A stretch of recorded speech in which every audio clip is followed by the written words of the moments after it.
Hey guys, welcome back to the channel. I've got a new video for you today, and today we are doing a profile for the Yu-Gi-Oh! Trading card game that I've recently gotten back into. And we are doing my deck profile for my favorite deck, Cyber Dragons. I've been playing Cyber Dragons since they first came out. I've made a million different variants of the deck. I kind of took a step back from Yu-Gi-Oh!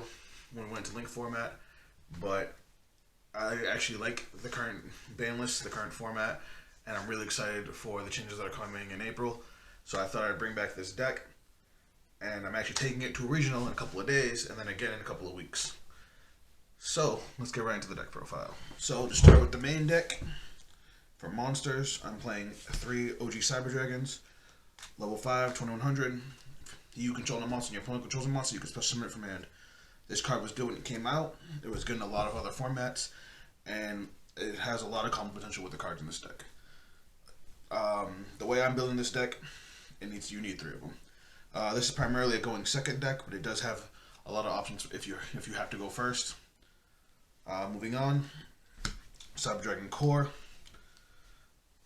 Normal summon, you have a mandatory search for a Cyber Spell or Trap card, and if he's in your grave, you control a monster. Your opponent controls a monster. You can bash him to summon a Cyber Dragon monster. Not a Cyber Dragon monster from the deck. Just a solid card and probably one of the best normal summons in the deck, in the entire deck. Next, I play 3 Cyber Dragon Hertz. This is secretly the best card in the deck overall. You never really use it for its first effect, though it can happen. When it's special summoned, you can make it level 5, so it gives you some XYZ plays. But its second effect is just abusable recursion. Whenever it gets sent to the graveyard from anywhere, XYZ material, from the hand, from the field, you can either search a Cyber Dragon from your deck or add any Cyber Dragon in your grave. Not Cyber Dragon monsters, specifically Cyber Dragon, so you can't just search anything. But in the grave, all the Cyber Dragon monsters are treated as Cyber Dragons, so you can just add back anything from the grave or just grab another level 5 Cyber Dragon. I play 3 Cyber Dragon Naxter. I see a lot of people running 2 of this card, but honestly, this card wins games. It gives you a lot of late game plays and a lot of early game combos. His effect is you can discard a monster to special summon him from hand, and when he is normal summoned or special summoned, you can special summon from your grave a monster with 2100 attack or 2100 defense. You can special summon a Cyber Dragon and go into a Link play. You can special summon the Cyber Dragon Seeker Link. You can special summon Nova, Infinity, anything. I've had games where I've won because I was able to normal summon him into attack mode, special summon Infinity from the grave, attaching him as material to Infinity, and that gave me what I needed to take the game. I play 3 of the honorary Cyber Dragon, Galaxy Soldier. Discard a monster, special summon defense. You get to search another Galaxy monster. Obviously, you get to search himself since he's the only Galaxy monster in the deck. And the special summon is once per turn. The search is, but not the special summon. So you can actually search on the copy and immediately play it and go into rank 5 XYZ. He has a level 5 late machine that special summons himself. I mean, he honestly sounds like he was made for Cyber Dragons. I play 1 Cyber Dragon Veer.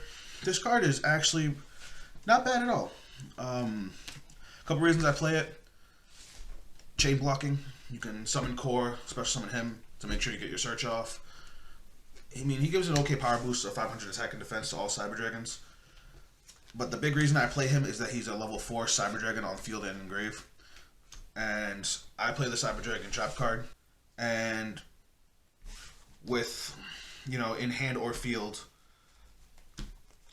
all of them, this makes that card has a maximum potential of destroying 4 cards, which is really, really cool. I also play 1 Electromagnetic Turtle. I like having this card as a little, secret thing. I have a bunch of cards that let me discard a monster to do stuff, so I can just pitch him to get him in the grave. And then Chimeritic Rampage Dragon can really just rip him out of deck. And if they happen to survive the Chimeritic Rampage, I know at the very least I can just end a battle phase.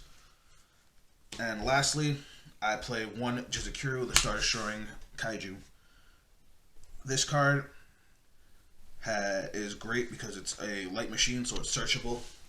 With Cyber Repair Plant, you can get rid of one of your opponent's problem monsters just by attributing it, so they can't just, it's not an effect they can just negate, and then you can just use your any Cyber Dragon at all to just contact fuse it away. It's awesome.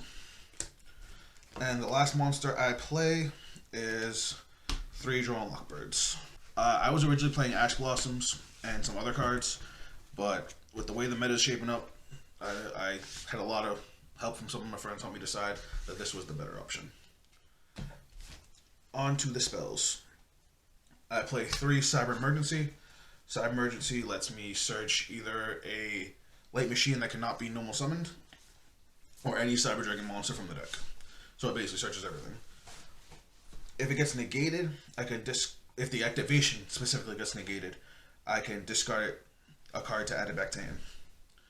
The only thing that sucks about that is because it's the activation, not the effect, things like Ash Blossom can't stop it. But if your opponent uses something to actually full-blown negate it, you can discard a card, add it back to hand, and because it wasn't activated, you can play it. You can immediately play it again and get your search.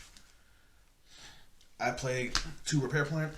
I've seen many profiles with only 1 Repair Plant. The reason I decided to run 2, first off, that's 5 searches. That's awesome, and these searches are searchable with Core. But this searches a Light Machine monster from the deck, so it can search out Jizakiryu, it can search out Galaxy Soldier, it can search out Turtle if I really want to. The only requirement is having a Cyber Dragon engraved, which is cake now. The second effect is the reason I decided to bump it up to 2. You can send a Cyber Dragon from your grave back to deck. Sorry, not a Cyber Dragon, a Light Machine. If you have at least 3 Cyber Dragons in the grave, you can do both. I've had plays get messed up because I was missing cards that I needed in deck, and I'll show you when I get to the next card. But being able to just send stuff back to deck to be able to use later is just awesome. Next, 3 Machine Dupe. I'm playing 9 targets for Machine Duplication. Hertz, Core, Naxter, all treat as Cyber Dragon while on the board. All have under 500 attack. Can all be Machine Dupe to get 2 Cyber Dragons. And then once you get the 2 Cyber Dragons, you have a million Link and XYZ plays. It's awesome. But this is one example I was talking about Repair Plant. I've had times where I wanted to use Machine Dupe and only had 1 target because the rest were either in the grave or banished. At least if they're in the grave, Repair Plant can send them back to deck first, and then I can Machine Dupe to make sure I get my maximum plays. Next is all my 1-ofs. I play 1 Overload Fusion, banish X to make a Dark Machine type fusion. It's good to just spit out something and go for a push, and honestly, the fact that you can just use your entire graveyard, you can have nothing. You can draw into this card and steal a game off of it because it's that good. I play 1 Cyberload Fusion. It's searchable. It's a quick play, and it can actually be used to give you an extra attack. It lets you fuse cards on your field and your banish and send them back to deck. The fact that it lets you get cards back from banish, if you really wanted to, you can Overload Fusion, get rid of all your monsters, and Cyberload Fusion to get all your monsters back to deck. So it ends up becoming another form of recursion. It's really dope. I actually love this card. I play 1 Cyber Rev System, brings back a Cyber Dragon, can't be destroyed by card effect. I've actually won games because of that fact that it can't be destroyed by card effect. You can get back a Seeger because it's treated as Cyber Dragon in the grave. You can get back a monster you just want to make sure you can keep. Or you can just use it as a combo extender. It's a lot of fun. And it's searchable. I play 1 Power Bond, makes a machine type fusion, doubles the attack points, you take damage equal to the original attack points at the end of turn. I decided to put Power Bond back in the deck because I found a lot of games in testing where I actually missed this card. I had opportunities to make fusions, but they were just either too small to close out the game, or my opponent had big monsters I couldn't get over. And if I could get over, I could have won. Power Bond is just spit out surprise OTK. Onto the traps. I played 2 Cybernetic Overflow. I was playing 3, and this card is absolutely okay at 3. The only reason I cut it down to 2 is because I needed to make space. It is a searchable trap card, and it's absolutely bonkers. Its effect is you can banish from your hand, field, or grave Cyber Dragons of different levels, and you can destroy that many cards on your opponent's board. The card does not target, and like I said, with all the different targets I have, you can get a maximum of 4 destructions for 1 trap card. It is silly, and then its second effect, if this card gets destroyed by either your card effect or your opponent's, you can search a Cyber Spell or Trap card from your deck and add it to hand. So if your opponent kills this, cool, they just gave you a combo extender. If you really wanted to, you could use Rampage to pop one of your opponent's cards, pop this, flip this, destroy a bunch of stuff. This got destroyed, cool, you get a search, and you just killed a bunch of your opponent cards on your opponent's board. Absolutely awesome card. Next, I play 2 evenly matched. Like I said, this is a going second deck, and this card is bonkers.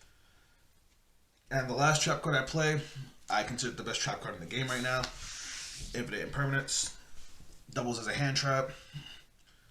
Can negate spell and traps in the same column as it. You know, this card was absolutely unnecessary, but so good. Alright, onto the extra deck. XYZs, 2 Novas, 2 Infinity. That's standard in most builds. For links, I play 1 Seeger, 1 Genius. I slept on Genius, but this card is actually really good, way better than I thought it was. Unaffected by spells and traps if it was link summoned, unaffected by the effects of other link monsters, and can negate a card on your opponent's board as long as you have one of your own to negate. I've had a game where I special summoned a Cyber Dragon, used 2 other monsters to make Genius, negated the Cyber Dragon that was on the board to negate one of their big monster effects, and then proceeded to break their board. It was it's a really, really useful tool. Linkuriboh, and this card I absolutely adore. Salamangreat Great Armorage. It makes common with the deck really, really easy. When I first started playing Cyber Dragons way back when, I was playing Chimeratech Fortress Dragon as a way to get core into the grave. I would literally summon Cyber Dragon, summon core, get a search, contact fuse just to get core in the grave, because having core in the grave is really, really important. Now you can literally normal summon it, get your search, and then just get rid of it for Armorage, because if it fills the requirements for Armorage, and Armorage can on either player's turn get rid of itself to give something protection from destruction. Like, it's great. The only way this card could have been better is if it was a machine. Onto my fusions. Alright, for contact fusion targets, I play 2 Mega Fleet Dragons. I would play a third, but I don't have a third. And right now, as the format is, links are still really, really important. So being able to just contact with any Cyber Dragon into an extra monster zone is just really cool. I also play 1 Chimeratech Fortress Dragon. That's good against other machine decks, mirror matches. Orcus is still a thing. If I just secure one of my opponent's cards, I can then contact fuse into this. It's just nice to have one of. I play 1 Cyber Twin and 1 Chimeratech Rampage Dragon. These guys are the OTK makers. Cyber Twin, just a 28 body that swings twice. It's really good if you can banish 2 normal Cyber Dragons and then just use Cyberload Fusion to get it out, because you can get it out in the middle of battle phase. Cyberload Fusion says that when you use it, after you use it, whatever you make is the only thing that can attack. This naturally has 2 attacks, so you can just immediately swing with it twice after all your other stuff finishes swinging. Rampage. This thing has a built-in MST. Based on how much you use to fuse it, it can be fused with Cyber Dragon monsters, so they don't have to be treated as Cyber Dragons to make it. And then you can just send 2 light machine monsters from the deck to the grave to get that many extra attacks. It combos amazing with Power Bond. It combos great with Seeger because you can pump it up. It just became a great OTK card. Last 2 cards I play are kind of personal preference. I play 1 Chimeratech Overdragon. The reason I play Chimeratech Overdragon is because in testing, I was actually playing Nightmare Phoenix instead of that, and I found a lot of games where I wish I had this card. This combined with either Cyberload Fusion or Overload Fusion, you could just spit out a giant beater that just swings over an entire board. I had games where they survived the Rampage and I had nothing to go into, so I was sitting with a bunch of fusion cards I couldn't use. And I play 1 Cyber End Dragon. The reason I play Cyber End, he's a big body with piercing. He's really easy to make in this deck with, you know, everything being treated as Cyber Dragon. But the big reason I still play him is because of Nova and his second effect, or third effect, that a lot of people seem to forget about. If he gets sent to the graveyard by your opponent's effect, while he is in your possession, he spits out a machine type fusion, and what's better than a 4K beater? I've also had a game where I was able to power bond into a Cyber End and then pump it up with Seeker to swing over something with a big defense, and then that was game. So it's just, again, a nice option. Alright guys, that's the deck. Sorry for that. It was kind of a rush job. I really like the deck. Like I said, I've been playtesting it a lot. I'm actually going to my locals tomorrow. And I'm actually going to my locals today. And then Sunday, I'm going to a regional. And then the 29th of February, I'm going to another one. So I didn't put a side deck together yet. I have a lot of options. I'm just trying to finalize what I actually want to run. I've got Cosmic Cyclones. I've got Nibiru. I've got Lancias. I'm basically trying to cover all my bases. But I hope you guys like the deck profile. I've actually tested the deck against Altergeist. I've tested against Orcust. Tested against Heroes. It does pretty well. I haven't had too many matches where I've just been blown out. I haven't, unfortunately, got to try it against Spirals, but I am mating 3 Droll and Lockbirds. I hope that helps. If you guys have any other advice, or if you see anything you think I should change, things I should throw in my side deck, please comment down below. Drop a like if you enjoy this, and if you guys want to see more Yu-Gi-Oh content on the channel, please let me know. Anyway, that's it for me, and I'll see you guys on the next one. Later.